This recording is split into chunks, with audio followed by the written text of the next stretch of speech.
I am here with Michael Moore, who is one of the most thought-provoking filmmakers on the planet, I would have to say, especially after seeing his latest film, Capitalism, A Love Story. Now let's talk about Capitalism, A Love Story. You began working on this before the economy tanked in the fall of 2008. Now, could you sense that something enormous was going to happen? Yes, I felt, and it's not that I have a crystal ball or anything, but it was clear there were already a growing number of foreclosures. Unemployment was going up, and these sort of indicators that are not acknowledged by the Dow Jones average, which is what we see on the news every day, but we don't see, oh, and today this many homes were foreclosed or these many jobs were lost. So that it looked like that the house of cards was about to come down. Well, I want to get to that in a moment. Another point I wanted to touch on was that you were exposing corruption basically since you were 22 or possibly even younger when you founded the Flint Voice newspaper. Right. And you were exposing corruption on a governmental level. Do you think corruption has morphed over the years into something dramatically different, or do you see a lot of the same patterns that people can recognize and say, oh, we can stop this? Well, I think it's gotten worse because the power has been concentrated in the hands now of fewer and fewer people. I mean, the pyramid scheme is really at work here. And the very people at the very top of that pyramid, the upper 1%, the top 1%, have as much financial wealth as the bottom 95% combined. That's absolutely insane in a democracy. We should not ever allow something like that to take place. Yeah, this is what I'm trying to think of. The people in that 1% that have 95% of that wealth, what compels them to want more when they have so much? Like, I can't even get into that brain to see what they're thinking. Right. Like one plane would be enough for you, right? Right. One yacht. Right. Does it have to? I don't get it. No, because I'll tell you what, because in capitalism, for the wealthy, there's no such thing as the word enough. Enough is the dirtiest word in capitalism. You know, if you were to say to them, you know, enough is enough, you might as well have been cussing like a sailor, because that's what that sounds like to them. There's no such thing as enough.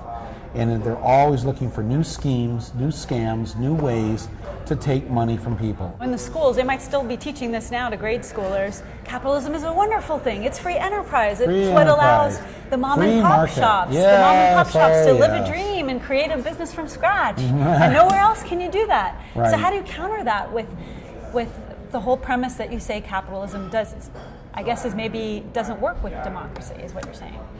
That is what I'm saying.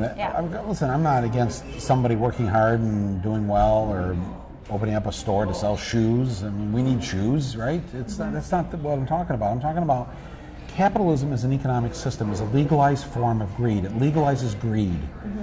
Well, you did touch on socialism a little bit in the film, and as you saw with the previous election, socialism is such a dirty word, you know? Right. So, in the hopes of not alienating people and bringing something good to the table, what is the alternative to capitalism? Is it socialism?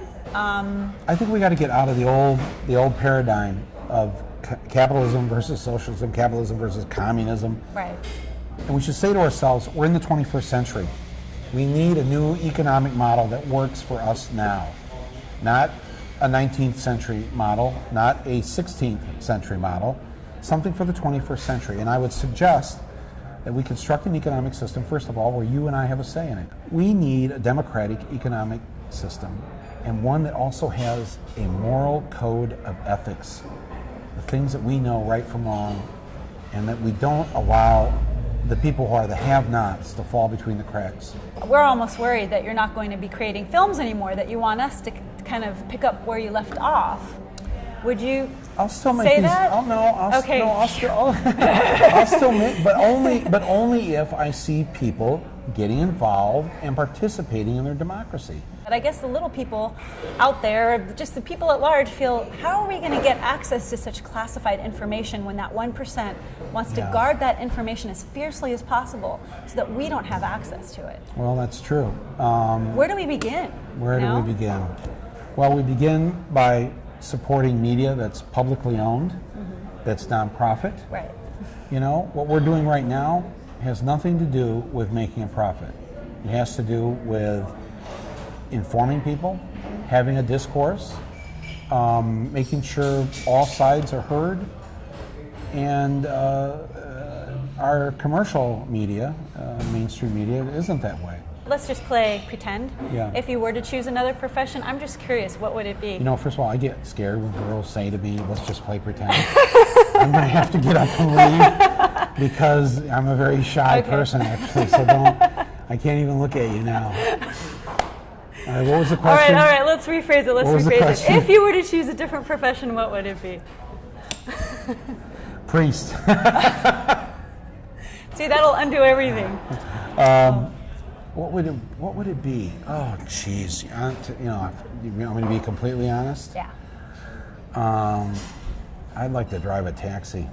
I'd like to be a conductor on a BART train. Just like be with the people, hearing their stories. Well, and not have to, be torn to shreds every day by all the haters on Fox News and Rush Limbaugh. But you know what? I think you do have lovers more than haters, and I think that this film has a potential to cause its own revolution. Well, I've had many people say that, and I'll tell you, I've seen screenings of it here before its opening in theaters across the country, and it gets pretty rowdy in there. And by the end of the film, the audience, depending on how hard hit the city is, like some places in the Rust Belt that I saw it in this week, they're ready to rumble.